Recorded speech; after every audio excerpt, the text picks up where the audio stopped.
तो आज basic electrical की छठी क्लास है, लेक्चर नंबर 6। तो लास्ट टाइम हम लोगों ने केसीएल और केवीएल देखा था।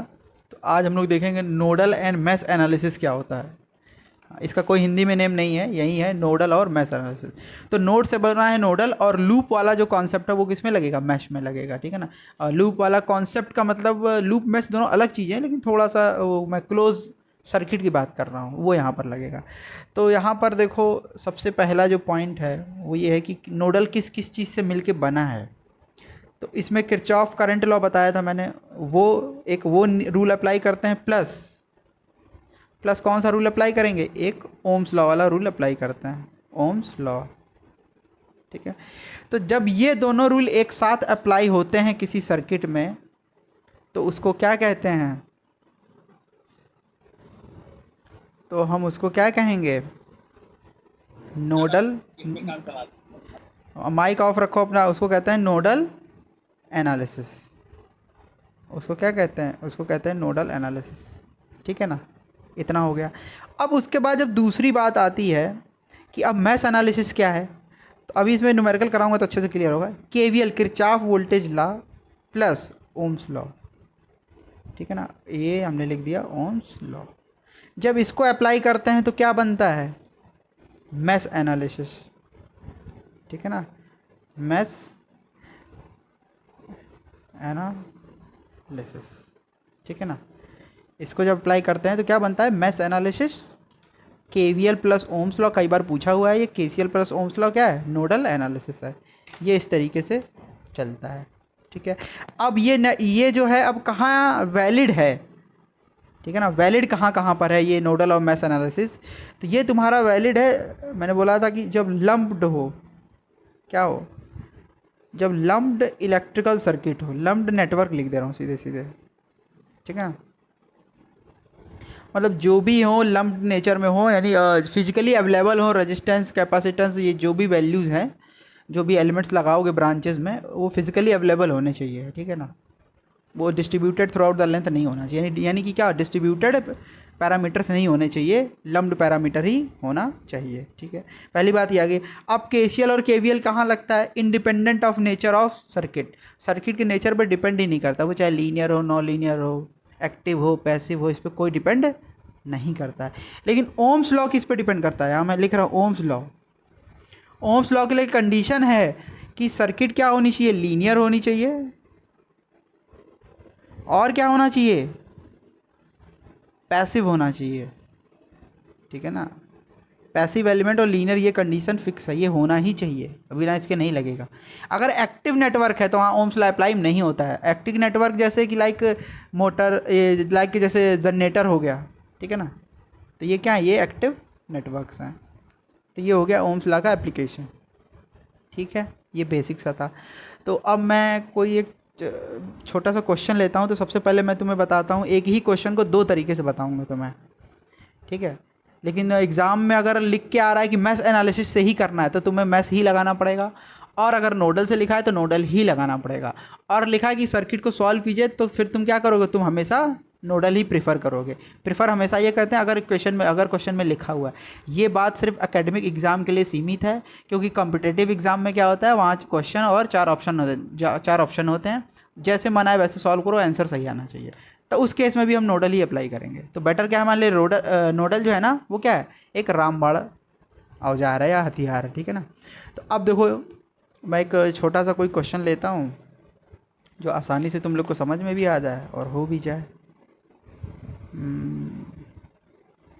अब कोई बेसिक सा क्वेश्चन तो नहीं है, चलो मैं ही फ्रेम कर देता हूँ, ठीक है। एग्ज़ाम्पल, तो मैं एक एग्ज़ाम्पल ले रहा हूँ, ठीक है ना। तो सपोज़ करो मैं यहाँ इन्हें एक वोल्टेज सोर्स लगाया, पॉजिटिव नेगेटिव, ठीक है। यहाँ एक मैंने रेजिस्टेंस लगाया, और एक नॉर्मल मैंने रेजिस्टेंस यहाँ लगाया, ठीक है। और एक रेजिस्टेंस मैंने यहाँ लगा दिया, ठीक है। अब मैंने इसको दे दिया कितना, 100 वोल्ट, ठीक है। इसको मैंने कर दिया 10 ओम, ये वाला रेजिस्टेंस 10 ओम और ये वाला 10 ओम, ये इस तरीके से दिया हुआ है, ठीक है। तो अब इसमें कैसे नोडल, पहले इस क्वेश्चन को कैसे करेंगे हम, यहाँ लिख रहा हूँ मैं, नोडल एनालिसिस। देखो क्वेश्चन तो इसके बहुत टफ आते हैं, लेकिन तुम्हारे लेवल पे जितने आते होंगे ना, जिस लेवल के, मैं उसी लेवल के ही बताऊंगा। क्वेश्चन तो बहुत एक से एक टफ है, ठीक है। तो अब देखो नोड का मतलब क्या बताया था मैंने, वो पॉइंट जहाँ पर ब्रांचेस जुड़े हो। तो इसको मैंने बताया था कि इसको और कैसे बना सकते हैं। एक कॉमन पॉइंट हमने ऐसे किया, फिर मैं इसको ऐसे बना सकता था, ठीक है ना, मैंने ऐसे कर दिया, ठीक है। फिर मैंने क्या किया, फिर मैंने ऐसे कर दिया, फिर मैंने क्या किया, फिर मैंने ऐसे कर दिया। ऐसे बताया था कि नहीं बताया था मैंने बनाना। यही तो नोड पॉइंट है, कॉमन पॉइंट। ये इसका नोड है, ये मैंने ऐसे दिखा दिया। अब या तो ऐसे बनाओ या तो फिर ऐसे बनाओ। तो इसके लिए तरीका क्या था, मैंने कहा इस नोड है ना, इस नोड का कोई वोल्टेज लेट कर लो, कोई नोड का वोल्टेज कोई होगा। तो मैंने सपोज कर दिया, यहाँ लिख दिया वी ए, ये पॉइंट ए था, उस पर कितना वोल्टेज है, वी ए। अब ये वोल्टेज ये पूरे एलिमेंट का शो करेगा, पूरे इस ब्रांच में कितना पूरा वोल्टेज है वो यहाँ पर डिनोट कर दिया गया है। अब इसके लिए तरीका क्या होता है, करंट की डायरेक्शन कैसे लेते हैं। तो करंट की डायरेक्शन यहाँ लिखेंगे क्या, केस वन। केस वन में क्या था, कोई ए पॉइंट था, हमने उसको क्या ट्रीट कर लिया, वी ए ट्रीट कर लिया, ठीक है ना, ठीक। अब इसका केस टू क्या, केस टू में देखो क्या करेंगे, करंट की डायरेक्शन। अब मैं यहाँ सिर्फ एक नोड बना रहा हूँ, पूरा नहीं बनाऊँगा, ठीक है ना। इस जो नोड से हमेशा इस करंट को क्या लेते हैं, आउटवर्ड। केसीएल याद आ गया हुआ, किसी जंक्शन से दूर जाने वाली धारा है, तो तभी तो यहाँ केसीएल लगाया हमने। यहाँ क्या लिखा था, KCL, Kirchhoff current law plus Ohm's law. तो किरचॉफ का करंट लॉ लगा दिया, अब ओम्स लॉ लगाएंगे ही। अब देखो अभी ये करंट लॉ लग गया, ठीक है ना, केसीएल लगा। तो इस पॉइंट से हमेशा करंट बाहर की तरफ जाती जाएगी। ये तो ये हमने मान रखा है इसको सॉल्व करने के लिए। अगर मैं यहाँ रिप्रेजेंट करूँगा तो कैसे करूँगा, इधर इधर और ये इधर। इसका मीन्स ये है कि ये पोटेंशियल जो है वो हायर पोटेंशियल है, बाकी सर्किट में कुछ भी लगाए वो लोअर पोटेंशियल है। इसका मतलब सीधा सीधा सा ये है। इसीलिए मैंने कहा क्या, करंट हाई पोटेंशियल से लो पोटेंशियल, हाई पोटेंशियल से लो पोटेंशियल, हाई टू लो, ये फ्लो होगी। ये हमने दूसरा एजम्पशन था हमारा, ठीक है। अब तीसरा क्या करेंगे, अब इक्वेशन कैसे बनाते हैं। अब देखो यहाँ इसको मैं अब डायग्राम बना रहा हूँ, इसको कैसे बनाना है, ठीक है ना। चलो देखो, तो अब जो बनाएंगे, अब ध्यान से देखना सर्किट। तो जो सर्किट थी, सबसे पहले हमने ये वोल्टेज सोर्स बनाया था, ठीक है ना। उसके बाद मैंने ये सोर्सेस किए थे, फिर मैंने ऐसे कनेक्ट किया था, और ये मैंने ऐसे कनेक्ट किया था,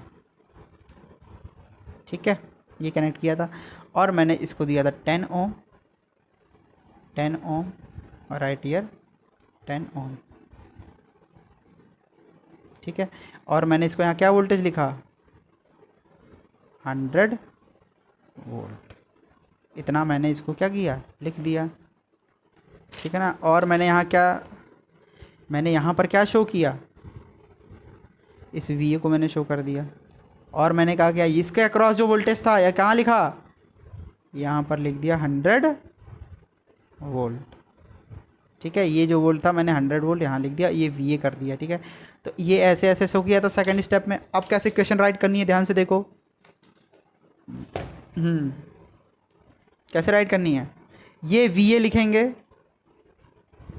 अब करंट इस डायरेक्शन में जा रही है, यानी ये हायर पोटेंशियल, ये लोअर पोटेंशियल, तो we A minus this volt, we A minus 100, ठीक है, अपॉन वी ए माइनस। अब देखो ये वी ए यानी वोल्टेज का डिफरेंस, ये और इसका रेजिस्टेंस का डिवाइड करोगे तो क्या आता है, करंट आता है ना। तो V upon I, V A minus 100 upon 10 ohm क्या एक रेजिस्टेंस है, तो ये करंट आया। ये करंट ही तो है, voltage upon resistance, V upon R equal to क्या होता है, करंट होता है। तो ये केसीएल ही तो अप्लाई कर रहे हैं, ठीक। और प्लस ये वोल्टेज अपॉन दिस वोल्टेज, यहाँ कोई वोल्टेज है नहीं, वोल्टेज है, कॉमन है, ठीक है। अब या तो चाहो तो इसको पैरेलल सॉल्व कर लो, लेकिन हम पैरेलल सॉल्व नहीं करेंगे, क्योंकि हम क्या कर रहे हैं, हम के नोडल लगा रहे हैं। अगर कर सकते तो वैसे भी सॉल्व हो जाता, लेकिन हम नोडल समझते हैं क्या है।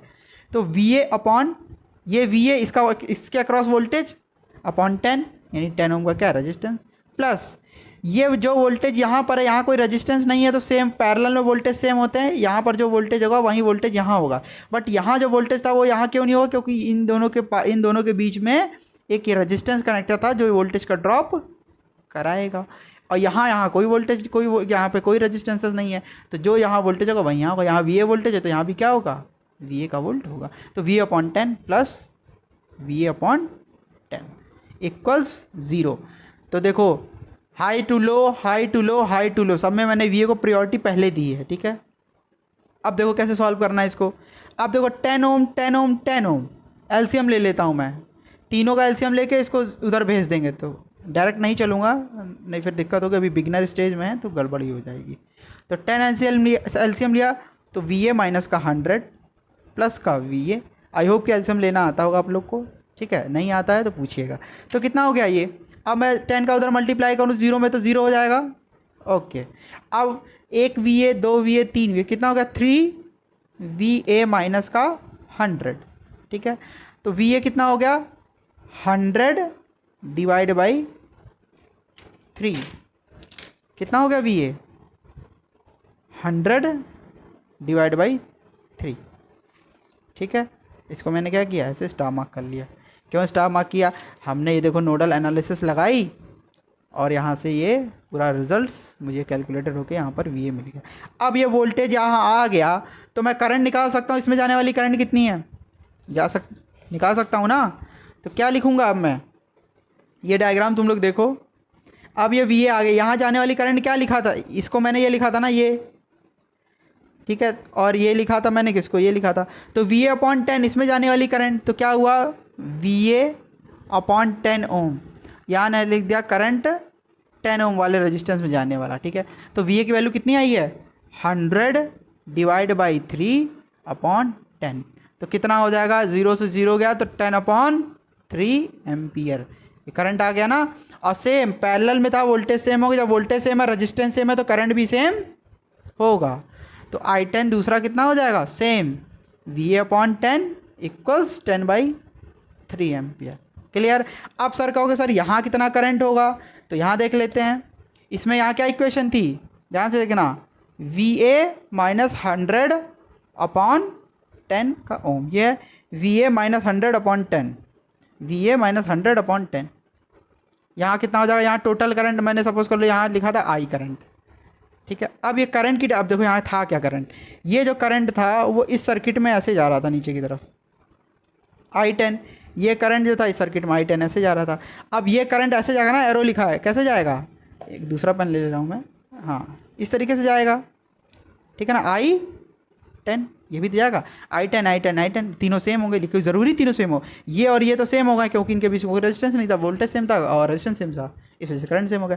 अब यहाँ ये करंट जा रही, अगर करंट की डायरेक्शन निगेटिव आ गई तो इसको रिवर्स कर देंगे, देख लेते हैं अभी क्या करंट की डायरेक्शन आई है। वी ए की वैल्यू क्या 100 डिवाइड बाई 3 माइनस का 100 अपॉन 10, एलसीएम ले लोगे कितना आ जाएगा 100 माइनस का 300 डिवाइड बाई 30, तो कितना आ गया ये 200 माइनस का और डिवाइड बाई 30, तो कितना आ जाएगा माइनस का 20/30, यानी यहाँ करंट कितनी आ गई, ये वाली स्टार्टिंग वाली माइनस का 20/3। अब मैंने क्या कहा था, अगर करंट निगेटिव आएगा तो क्या करना है, इसकी डायरेक्शन को अपोजिट कर देना। इसका मीन्स जो हमने जो लेट किया था कि ये पोटेंशियल हाई होगा, ये वोल्टेज हाई होगा, वो क्या होगा वोल्टेज लो हो गया है, तो ये क्या होगा, ये करंट की डायरेक्शन इधर हो जाएगी। यानी अब जो सर्किट होगा उसमें कैसे बनेगा, अब इसी को मैं फिर से एक बार ड्रॉ कर रहा हूँ, ध्यान से देखना, अगर नहीं कर पाए तो बहुत दिक्कत होगी और ये क्वेश्चन आएगा एग्ज़ाम में और फिर भी नहीं कर पाओगे। ना समझ में आए तो पूछ लेना, एक दिन में एक ही थ्योरम हो तो कोई दिक्कत नहीं है मुझे, जितना पढ़ो उतना सॉलिड पढ़ो, ठीक है। यहाँ तो इसका क्या था वोल्टेज वी ए, यहाँ क्या था 100 वोल्ट, यहाँ कितना था 10 ओम और 10 ओम इतना था। यहाँ करंट कितनी गई थी 10/3, हेयर इज़ 10/3। अब मैंने कहा था इसको इधर दिखा, लेकिन निगेटिव आया था इसलिए करंट की डायरेक्शन क्या हो गई, ऐसे होगी। अब ऐसे क्यों होगी, क्योंकि ये एक्टिव एलिमेंट है, देखो एक्टिव एलिमेंट है ना, तो करंट पॉजिटिव टर्मिनल से निकलेगा, बताया था ना एक्टिव एलिमेंट क्या होता है, उसकी पहचान बताई थी। तो ये क्या होगा 20/3 हो जाएगा, माइनस क्यों नहीं रहेगा, क्योंकि डायरेक्शन जो मैंने इधर से ली थी यानी उसको रिवर्स कर देंगे, यानी ये हो जाएगी। तो अब ये इसका एग्जैक्ट सोल्यूशन है, अब सब कुछ मिल गया ना, इसके अक्रॉस वोल्टेज भी है, ये भी है, सब कुछ है, तो ये क्या हो गया, ये क्वेश्चन सॉल्व हो गया। अब देखो, अब इसी क्वेश्चन को कैसे मैश एनालिसिस से सॉल्व करेंगे। तो यहाँ तक किसी को सब कुछ आ गया ना? किसी को कुछ पूछना है? किसी को कुछ पूछना है? तो अगला क्या है, इसी को अब देखेंगे मैश से कैसे सॉल्व करते हैं। तो इसी एग्जांपल को देखेंगे मैश एनालिसिस। अब देखते हैं मैश एनालिसिस क्या होता है। ठीक है, सेम क्वेश्चन मैं राइट बना रहा हूँ फिर से। तुम भी एक क्वेश्चन को दो तरीके से सॉल्व करना, मैथ्स और नोडल दोनों, तब प्रैक्टिस होगी। एग्ज़ाम में तो जो अच्छे से आता होगा वो कर लोगे, कोई दिक्कत नहीं है।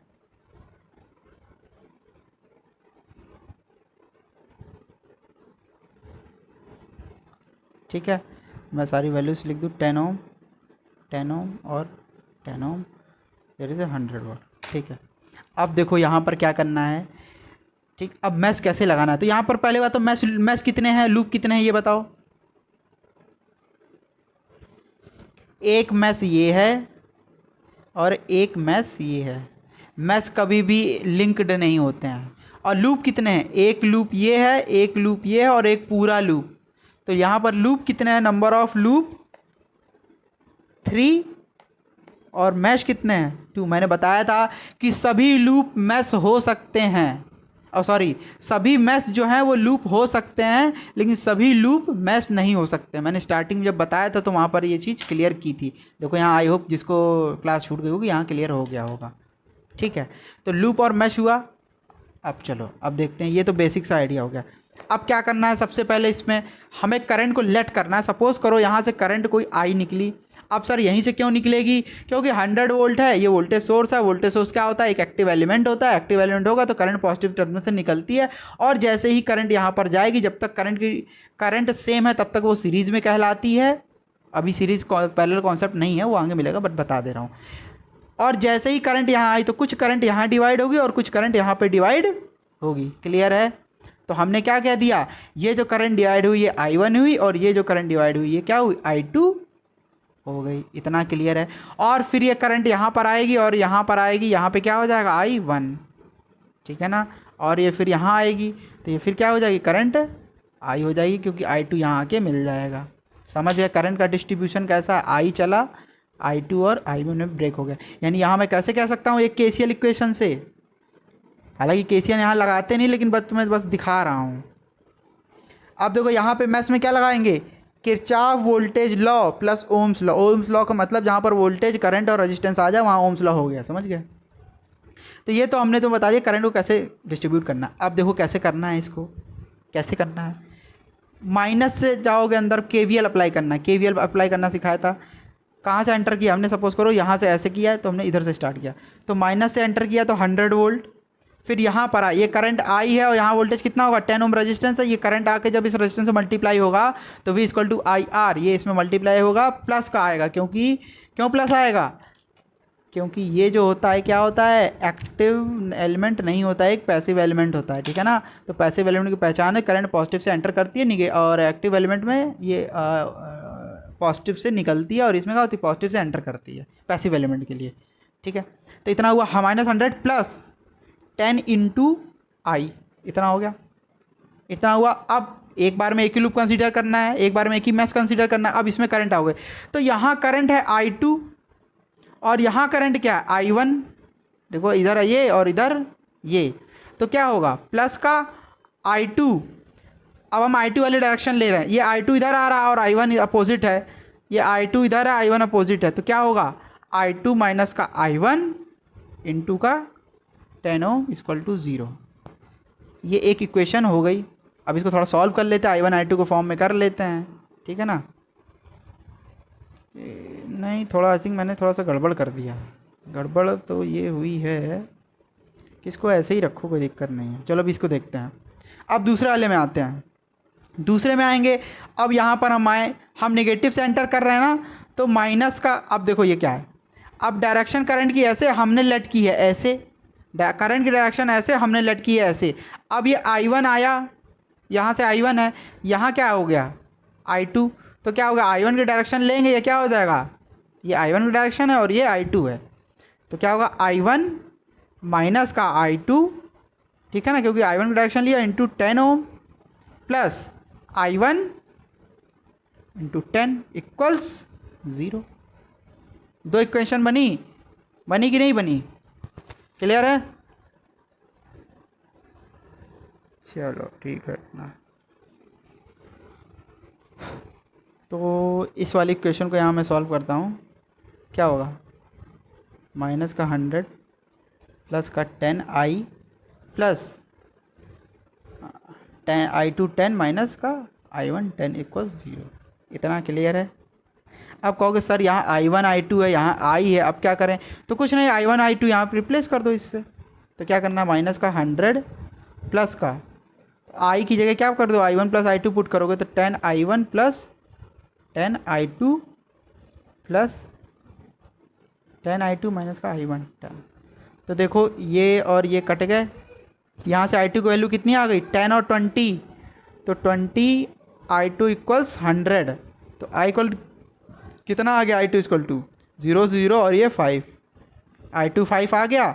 अब चाहो तो यहाँ से, अभी देखो ये वाली इक्वेशन मैं ऐसे कनेक्ट कर रहा हूँ, ठीक है ना। अब देखो यहाँ करना है, फिर इसमें मल्टीप्लाई कर दो। देखो 10i1 10i2 और i1, तो क्या हो जाएगा? अब यहाँ लिखते नहीं बनेगा, ये है ऊंचा। चलो आगे बता दे रहा हूँ। तो i1 माइनस i2 इंटू 10, इसको राइट कर रहा हूँ। i1 minus i2 into 10 plus i1 10 equal 0, ठीक है। अब मैंने मल्टीप्लाई किया तो क्या हुआ? i1 10 माइनस 10 का i2 plus i1 10 equal to 0, ठीक है। अब देखो सर ये और ये क्या हो जाएंगे? ऐड हो जाएंगे, तो कितना हो गया? 20i1 माइनस का 10 i2 इक्वल 0। अब ये वैल्यू कितनी आई थी? i2 की 5 आई थी ना। यहाँ put the value of i2 in equation this. तो 10 इंटू 5 इक्वल 0 20i1, तो क्या होगा? 20i1 equals 50। तो i1 इक्वल टू क्या आ जाएगा यहाँ पे? 0 0 गए और 5/2 यानी 2.5 ये एम्पियर आ गया। और i2 कितना आया था? 5 एम्पियर आया था। क्लियर था ना? तो i1 i2 आ गए। जब i1 i2 आ गए तो इस i की वैल्यू आ जाएगी, टोटल i आ जाएगा, टोटल करंट आ जाएगा। तो फिर इसके अक्रॉस वोल्टेज निकालोगे, इसके अक्रॉस वोल्टेज निकालोगे, सिंपल, ठीक है ना।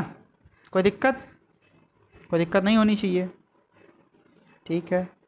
हो गया, कोई बड़ी बात नहीं थी, है ना। तो हमने क्या किया? इस तरीके से हमने इसको सॉल्व कर लिया, ठीक है।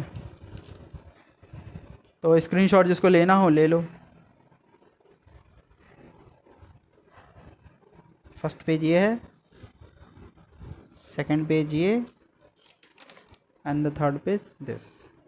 चलो अब एक न्यूमेरिकल और लेते हैं। न्यूमेरिकल तो मेरे पास जो भी हैं वो बहुत टफ है, वो तो तुम्हारे लेवल से बहुत ऊपर है, क्योंकि इसमें सुपर नोड का कॉन्सेप्ट आ रहा है, वो अभी उतना ज़्यादा नहीं है। इसको मैं किसी नेक्स्ट क्लास में देखूंगा, लेकिन अभी इजी करो। चलो एक क्वेश्चन और करते हैं, नोडल पे थोड़ी सी प्रैक्टिस करते हैं। नोडल एनालिसिस थोड़ा सा मेन है, ठीक है ना। एग्जाम्पल नंबर 2, क्या करना है? 2 में एक वोल्टेज सोर्स लेना है, पॉजिटिव नेगेटिव वोल्ट, और अब मैं वोल्टेज सोर्स को बीच में रखता हूँ, ठीक है ना। और एक रेजिस्टेंस मैंने यहाँ कनेक्ट किया, और एक रेजिस्टेंस मैंने यहाँ कनेक्ट किया, एक मैंने यहाँ कनेक्ट किया, एक मैंने यहाँ कनेक्ट किया, और यहाँ कर दिया ऐसे, ठीक है ना।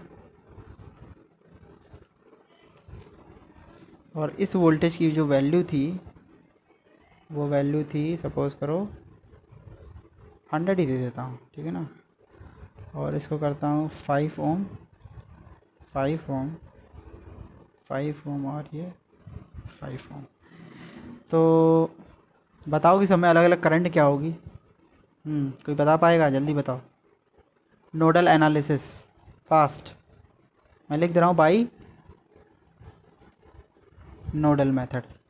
जल्दी बताओ, कैलकुलेट करो, बताओ, पेन उठाओ, पेन कॉपी उठाओ, सॉल्व करके बताओ, सॉल्व करो, आंसर बताओ जल्दी।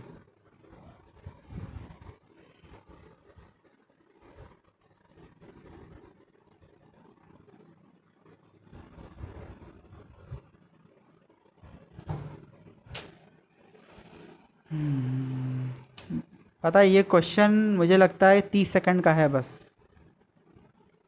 30 सेकंड में क्वेश्चन सॉल्व, इससे ज़्यादा का नहीं है ये। जल्दी बताओ। चलो तुम लोग सॉल्व करो, इधर मैं बताता जा रहा हूँ। ठीक है, तो यहाँ पर वोल्टेज वी करना था और डायरेक्शन करंट की ऐसे दिखानी थी। ठीक है ना, तो सपोज़ करूँगा वी, जो वोल्टेज यहाँ होगा वही वोल्टेज यहाँ होगा, और ये जो यहाँ इसको देखो, इसके अक्रॉस भी तो कोई और नहीं है ना। अब मैं इसको यहाँ पर लगाऊँ या मैं इसको यहाँ लगाऊँ, कोई बात नहीं, तो इसके अक्रॉस भी वोल्टेज वी होगा। तो V/5 plus V/5, V/5 plus V/5, ठीक है ना। और यहाँ क्या आएगा, क्योंकि दूसरा कोई और वोल्टेज है नहीं, वोल्टेज डिफरेंस तो है नहीं जो मैं ट्रीट करूँ यहाँ पर। यहाँ लेट क्यों करूँगा, पैरेलल वोल्टेज सेम होता है, पैरेलल वोल्टेज सेम होता है, वहीं पैरेलल यहाँ वोल्टेज सेम होता है। इसको यहाँ लगाऊँ या यहाँ लगाऊँ कोई फ़र्क नहीं पड़ता। तो चारों तरफ पैरेलल वोल्टेज क्या है, सभी एलिमेंट्स में क्या है, सेम है। तो V/5 ये इधर का हो गया, प्लस फिर V/5 प्लस V/5, तो कितना हो जाएगा 4V/5 इक्वल्स 0। हाँ, किसी ने आगे कुछ किया, कुछ हुआ किसी का?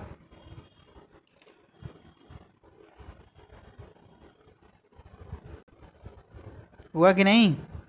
अब देखो इसका एक और तरीका यहाँ बताता हूँ। क्या करना है, अब इसी को नेटवर्क को ऐसे देखो, पैरेलल पैरेलल, और ये पैरेलल और ये पैरेलल, 5 5 5 5।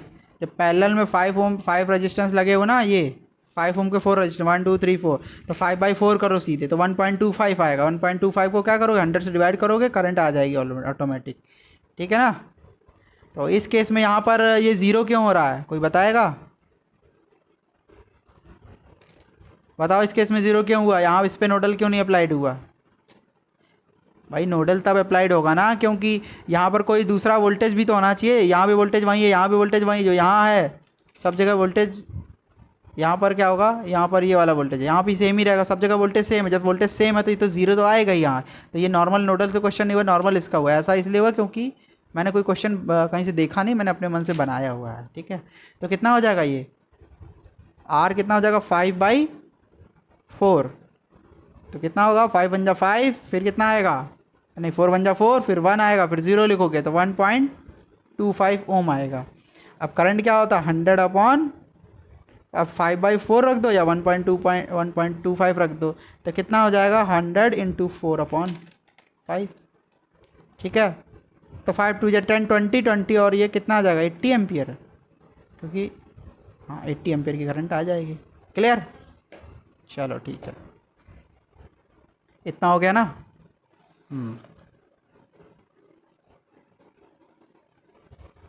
ठीक है, तो अब तुम लोग क्वेश्चन वगैरह लगाओ, क्योंकि अब और भी बता दूंगा तो फिर अगले दिन का बर्डन हो जाएगा बताने को, तो मैं और बता दूं। अब इसके क्वेश्चन लगाना जाके नोडल और मैथ्स के, फिर मैं इसके बाद बताऊंगा तुम्हें। इसके बाद क्या टॉपिक है कि इक्विवेलेंट सर्किट कैसे होती हैं RLC की, RL और C, इसको मैं अच्छे से बताऊंगा तुम्हें। इसमें अब अगला क्या आने वाला है, वोल्टेज डिवीज़न रूल क्या होता है, करंट डिवीज़न रूल क्या होता है। तो आज के लिए टॉपिक यहीं तक रखते हैं। ठीक है, अभी डिस्कस करते हैं, जिसको जो नहीं आया है वो भी पूछेगा। ठीक है, देखो बता ही देते हैं, एक टॉपिक तो हो ही जाएगा। तो अब देखना है क्या है, वोल्टेज डिवीज़न, कैसे वोल्टेज को बांटते हैं, वोल्टेज डिवीज़न रूल क्या होता है, वोल्टेज डिवीज़न रूल का। अब देखो, तुमने अगर इलेक्ट्रॉनिक्स पढ़ रहे होगे तो, अच्छा तुम लोग इलेक्ट्रॉनिक्स पता नहीं है अभी कि नहीं, बेसिक इलेक्ट्रॉनिक्स तो होगी, तो उसमें देखा होगा वो क्या देखा होगा, बाइजिंग के लिए जो पोटेंशियल डिवाइडर यूज़ करते हैं, इसका मीन्स क्या होता है। देख लो पहले बेसिक से क्वेश्चन देखो, हमने एक बैटरी बनाई, ये इज पॉजिटिव इज निगेटिव। ठीक है, सपोज़ करो मैंने इसको दे दिया 10 वोल्ट। अब देखो मेरे पास 2 रेजिस्टेंस थे, एक रेजिस्टेंस ये था और एक रेजिस्टेंस ये था। जाहिर सी बात है कि सीरीज़ में करंट सेम होते हैं और पैरेलल में वोल्टेज सेम होते हैं। ठीक है ना, तो ये मैंने ऐसे करंट दिखाया, जो करंट यहाँ है वहीं करंट यहाँ होगी। इस रेजिस्टेंस की वैल्यू ले लो, सपोज़ करो कि इसकी वैल्यू 5 ओम है और इस रेजिस्टेंस की वैल्यू 5 ओम गिवन है, ठीक है। अब वोल्टेज डिवीजन रूल क्या होता है, अब यहाँ पर क्या होगा, ये R1 कर लो, ये R2 कर लो, यहाँ जो वोल्टेज होगा VR1, यहाँ क्या हो जाएगा VR2, there is positive, there is negative, there is positive, there is negative, ठीक है। तो अब क्या होता है VR1 निकालने के लिए, VR1 इक्वल्स ये वाला वोल्टेज रखते हैं, ये कौन सा वोल्टेज है, सोर्स वोल्टेज, यानी इसको भी रखते हैं VS। तो स्टैंडर्ड फॉर्म में देखो VS इनटू जिसके अक्रॉस रेजिस्टेंस, जिसके अक्रॉस वोल्टेज निकालना होता है उसके अक्रॉस का क्या लिखते हैं, रेजिस्टेंस, उसको रखते हैं ऊपर R1 अपॉन टोटल रेजिस्टेंस, यानी ये इसके जस्ट अपोजिट वाले, अपोजिट तो नहीं, इसके साइड वाले, करंट जिसमें सेम होगी उसी के अक्रॉस वोल्टेज का डिफरेंस होगा, तो इसमें करंट सेम होगी, तो R1 प्लस R2, ये स्टैंडर्ड रेजिस्टेंस हो, ये स्टैंडर्ड नोटेशन हो गया। तो VS की वैल्यू क्या है यहाँ पर, वोल्टेज सोर्स 10 और R1 5 और R1 प्लस R2 5 प्लस 5 10, तो 10 डिडक्ट हो गया, क्या बचा 5 वोल्ट VR1।